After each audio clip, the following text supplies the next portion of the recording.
Siham is a distinguished businesswoman and founder of Morocco Travel Organiser, renowned for her expertise in crafting luxurious, culturally immersive travel experiences in Morocco.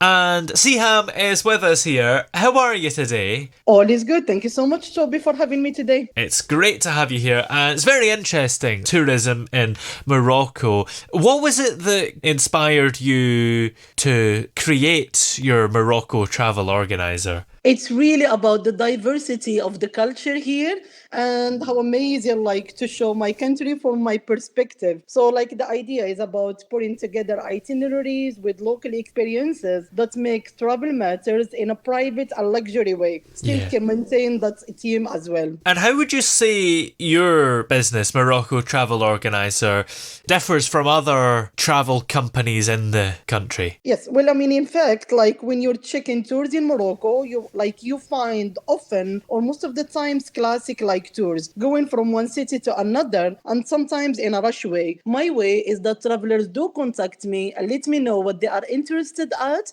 and then I'm putting together for them an itinerary, and I also need to know their hobbies. So I'm trying to include their hobbies within their program. As an example, if people are interested in adventure, we've got adventurous activities to do throughout Morocco. In culture, we have so many cultural activities that are completely different. It's not just about touring the Medina, but it's about going what it's behind the Medina. And when I'm saying the Medina, it's actually our traditional souk. That's what I'm referring to. Yeah. So how would you say Morocco stands out in the global tourism market? Why should people go there? Well, in terms of my working, it's more about connecting people and giving them experiences like a local. That's one of the things, and also still maintaining that private and luxury aspect. Also, we work with limited suppliers, so we are a boutique style. That's what I'm gonna say. That's my answer. And what kind of stuff is there to do in Morocco? Well,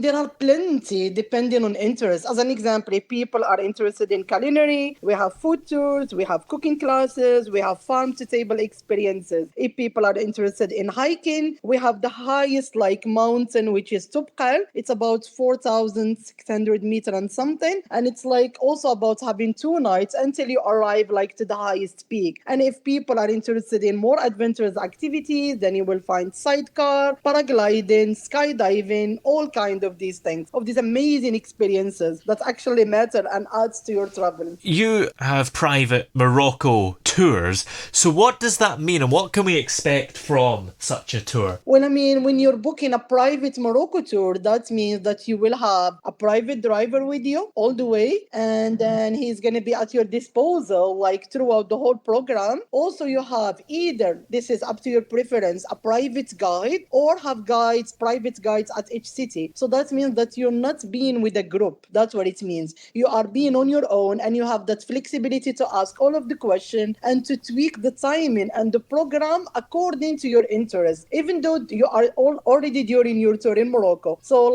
it's not a set time. I would say, by 8 a.m. you need to have finished your breakfast and then be ready at the lobby at this time. It's actually you actually tweak your own itinerary depending on what you want and depending on your energy as well during the tour. Now, the company positively impacts the local community, so how exactly do you do that? Well, our perspective is that loyalty to the people who we are working with. So as an example, if I'm working with drivers, then I'm using the same ones. If I'm working with food vendors, then I'm using the same local food vendors. So throughout, being loyal to our people, that's already they are being great to us, and we are always trying to be great with them. So it's a positive impact in tourism. We are supporting each other in that sense. Well, what future plans do you have for Morocco Travel Organiser? Are there any kind of new projects or expansions on the horizon? Yes. Well, in fact, what I'm looking for, it's really try to look into the countryside and engage them in terms of travel experiences, because people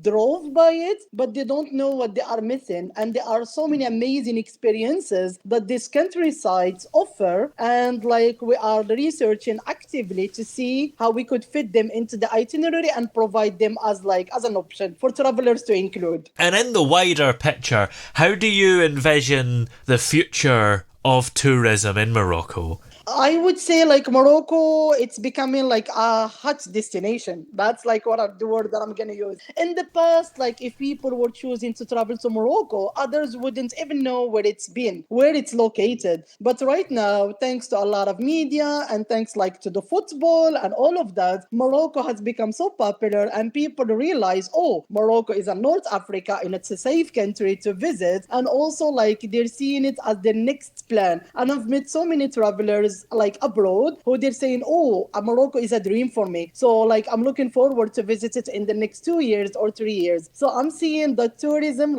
in the future will be positive for Morocco. Well, in the meantime, where are we able to find everything to do with Morocco Travel Organizer and keep up to date with you? Yeah, well, you can check me on my website, www.moroccotravelorganizer.com, and also in all the social media platforms from Instagram, Facebook, LinkedIn, Pinterest, even TripAdvisor to check the reviews, Google reviews. All what you need to type is just Morocco Travel Organizer, and then everything will pop up. Excellent. Well, many thanks for joining us today, Siham. It's been great to have you here.